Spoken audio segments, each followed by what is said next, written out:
Welcome back. This segment we're going to be cooking carbohydrates, carbs. So what we're going to do today, the one I'm going to do is brown rice. And this is one of the classic best carb sources. Just like what we talked about before, the chicken breast, one of the classic protein sources. So remember, protein and carbs every meal. So brown rice, there's a lot of different ways to cook it. What I found to be really tasteful, because you can cook it with just water, brown rice and water, but what I actually like to use is chicken broth. So chicken broth, I buy the ones that are 33% less in sodium. Makes a little difference. But chicken broth, because it gives it a lot of taste. And sometimes I also put in tomatoes, chopped up tomatoes that you can buy in a can at the store. And sometimes also even onions too. And chop it up the same way, throw it in there. So you can kind of experiment a little bit, just as long as you have more brown rice than the thing that you're experimenting with, you should be fine. Yeah. So this brown rice, I would say it's probably in at least 75% of the meals I make with the zero willpower system. Yeah. And after a while, like I think that I don't know if this is just like my superstition, but like since I've been eating brown rice for a while, I actually don't feel right when I don't eat it. It's I think like something in it, the fiber or something, just really makes you feel a lot better. And some of the questions I get sometimes is, well, you know, is it okay to eat carbs, you know, because of the Atkins diet and all that stuff? And really, brown rice is one of the best carb sources. And there is no way you're ever going to get fat eating brown rice. You know, just make sure you keep your portions good, just like what we talked about a little bit earlier. But brown rice is excellent. So don't cut it out. It's good for you. Yeah. And now let's go ahead and drop our chicken broth in there.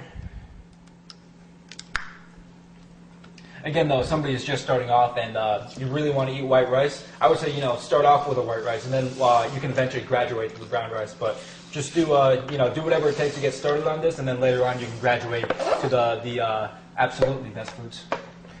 And that's actually a good point. When I first started, well, you know, me being Asian, I eat rice, you know, all my life.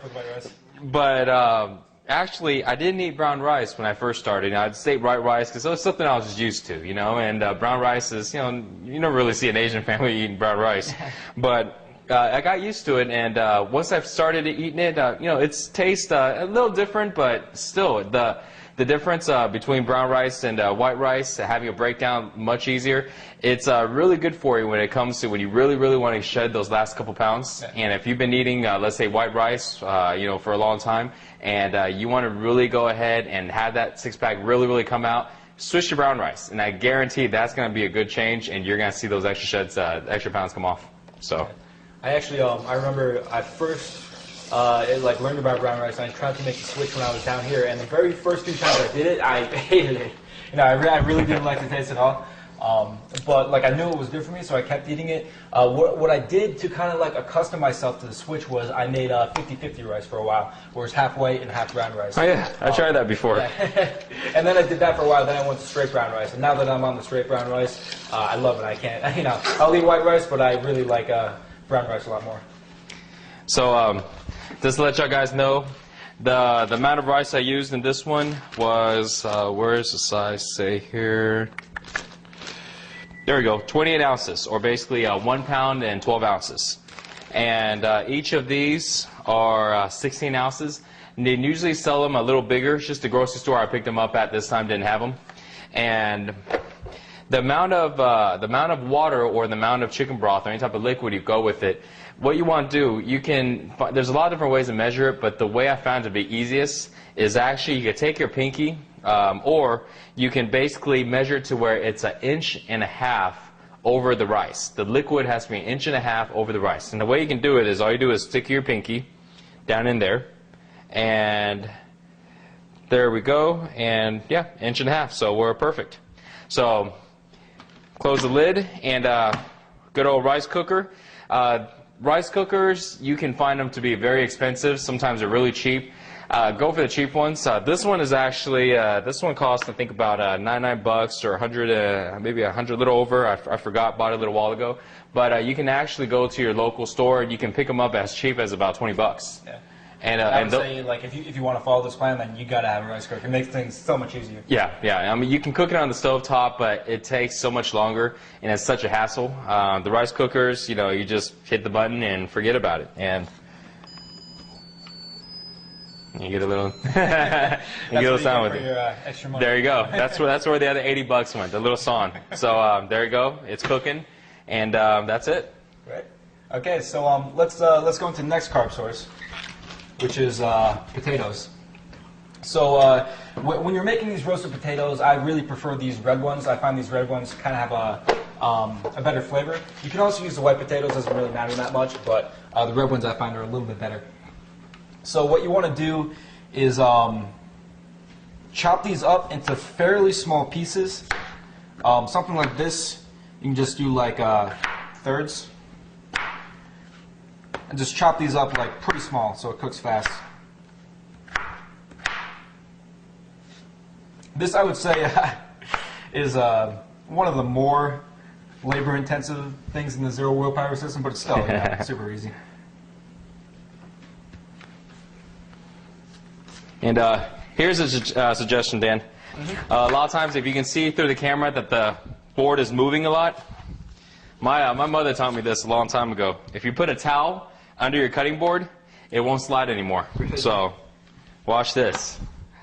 I'm going to put it under. Beautiful. And now doesn't slide anymore, right? Yeah, that's a lot better. Yeah. But to be straight up, when I'm at home, I don't have a cutting board, so I cut these all on paper plates. Oh, well, that would work too. Yeah. So if you wanna go get on, that's the way to do it. So I like these. Yeah. Again, like the brown rice is, you know, the easiest, I think, and also one of the best carb sources. So that's the main thing. But this is kind of the variety. Yeah. And potatoes are good, but I just want to let you know, if you're really looking for the extreme way to really stay lean, potatoes are okay to eat sometimes.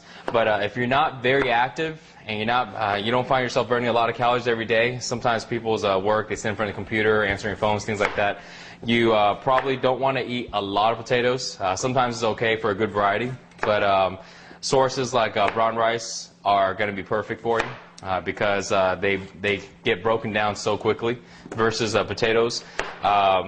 Depending on how you cook them, sometimes potatoes are, because they're lean, they're a good carb source, but it takes a little longer to break down in your body though. Gets absorbed pretty quickly. So it's a good food actually sometimes when you want to go ahead and fill up your glycogen levels in your muscles and basically get that really good pump. If sometimes when you're eating you feel like you're not getting good pumps on your workouts because sometimes you may be a little low on your carbs once in a while, potatoes are really good for that. Actually, I find like a good pairing is the beef with the potatoes, and that's like like kind of the high calorie meal for you know, after a workout or when you really feel like you're in deficit. And even though it's high calorie, but it's high calorie compared to like maybe chicken breasts and rice, but still overall still very low in calories. Yeah. I mean, after a while of doing this, you develop a sensitivity so that you know exactly what you're hungry for. Like when I'm more tired, I'm actually hungry more for things like salmon, you know, beef, potatoes, things like that. But kind of my default state when I'm not like exhausted or like tired from a workout is chicken. Is what I want: chicken, tilapia, pork, stuff like that. Yeah. Yeah, and Dan, for you, I mean, you stay pretty active. Dan's a much